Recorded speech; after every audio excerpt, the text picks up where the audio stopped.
Inaasahang aabot sa 8,000 pasahero ang dadagsang ngayong gabi sa Araneta Center Bus Terminal.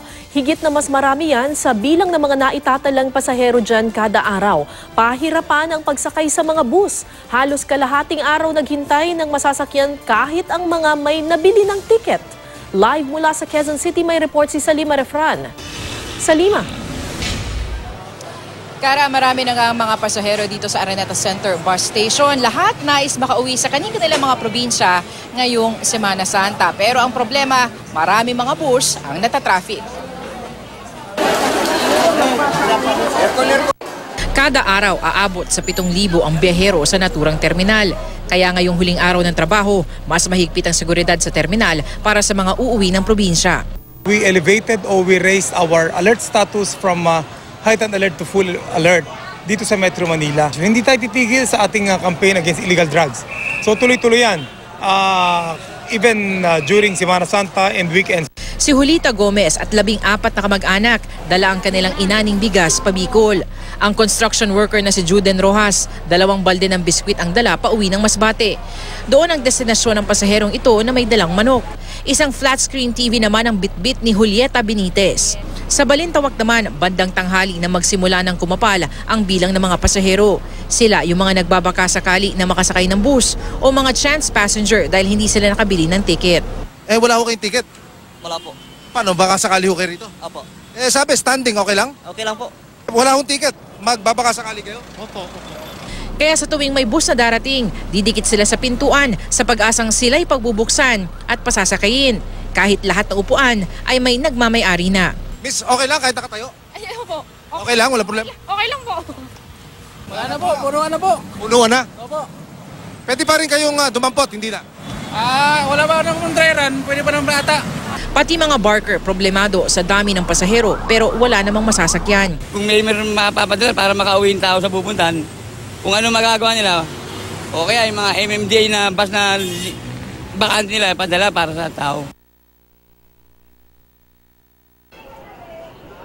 Ngayong gabi, mas kumapal pa ang dami ng tao sa Araneta Bus Station.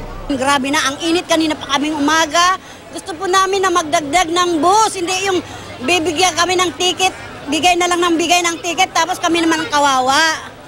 Mainit na ang ulo ni Nel Alcazarin. Kaninang tanghali pa kasi siya nandito sa Araneta Bus Station para bumili ng tiket at umuwi ng Albay. Ang problema, wala pa raw ang bus na sasakyan niya.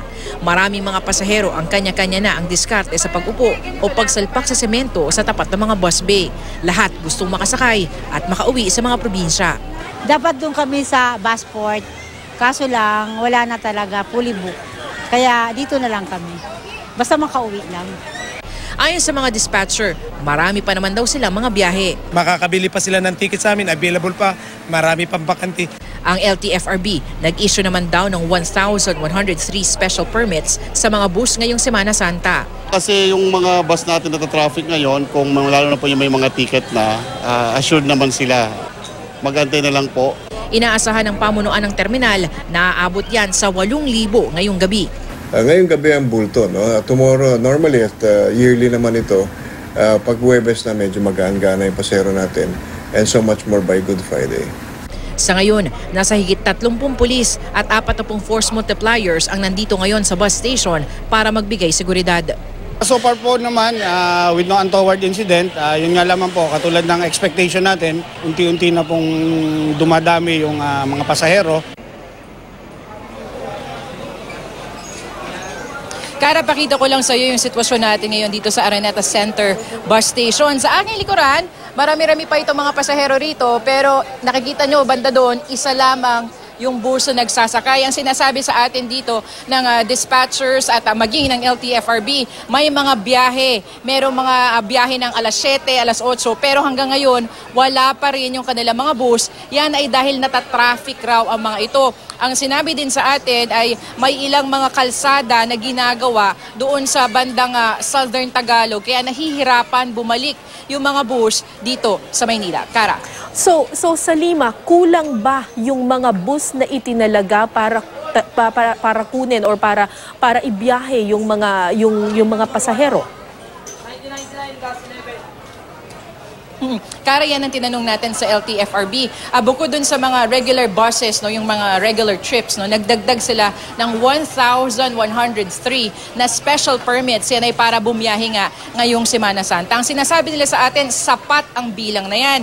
Ang nagiging problema lang daw talaga ay dahil nga dito sa exodus na rin ng mga nagsisiuwian sa mga probinsya, nahihirapan magsibalik itong mga bus na yan. Kaya ang pakiusap nila ngayon, ang pakiusap ng LTFRB doon sa mga pasahero ay kaunting pasensya, kaunting pagtitiis pa at intayin na lamang itong mga bus na ito. Paalala din nila, Kara, no, maisingit ko na lang, no, wag pong tatangkilik doon sa mga kolorum na van na lalapit po sa inyo at magsasabing kayo na lang ibabiyahe doon sa kanilang mga lugar. Yan ay dahil walang lehitimo mga prangkisa ang mga ito at kung magkaroon ng aksidente, walang insurance at walang habol ang mga pasahero. Kara. Okay, so ang nangyayari dyan kapag may bus na dumating dyan sa terminal, pag napuno na, talagang aalis na kaagad?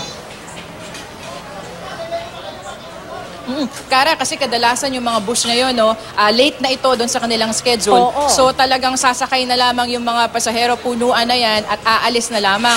Ang nagiging problema ngayon kasi yung ibang mga pasahero dito, maaga talaga nagpunta kasi first come, first serve basis yung dito sa mga ordinary buses para makakuha ng ticket. Ang problema, yung mga nakuha na nilang ticket dahil nga punuan na yung mga bus na yan ay doon sa mga trips na mga bandang alas 10 pa ng gabi. So kung nalilate na nga yung mga biyahe ng alas 7, alas 8, paano pa kaya yung mga biyahe mamaya? So Kara. ibig sabihin, basta meron kang ticket, siguradong makakasakay ka? Yan ang assurance sa binibigay ngayon ng LTFRB. Basta may hawak ka ng ticket, sigurado makakasakay ka. Yun nga lang, kailangan mong intayin ang iyong bus. Kara. Alright, last question na lang sa Lima, makakabili pa ba ng ticket? Meron pa bang available tickets or fully booked na lahat ng mga bus? Tinanong natin yan ngayon sa mga dispatchers sa mga ticket seller dito, Kara. No? Ang sinasabi nila sa atin, may mga biyahe, may mga mabibili ka pang ticket. Ang problema nga lang, wala pa yung mga bus na yan. So, yun ang kailangan intindihin ng mga pasahero ngayon, no? Na kailangan intayin yung mga bus. Kasi nga, yung ibang mga ticket sellers ay nag-hesitate din na magbigay ng ticket. Kasi nga, medyo late na talaga yung dating ng mga bus dito sa terminal. Kara. So kung yung mga bus na hindi pa nakakaalis, na supposedly dapat umalis kaninang alas 7, ay hindi pa nakakaalis o hindi pa nakakarating dyan sa terminal hanggang ngayon, expect natin by tomorrow or madaling araw na magkakaroon na makakasakay yung mga ibang bus na nakaschedule for like 10 o'clock or 12 midnight.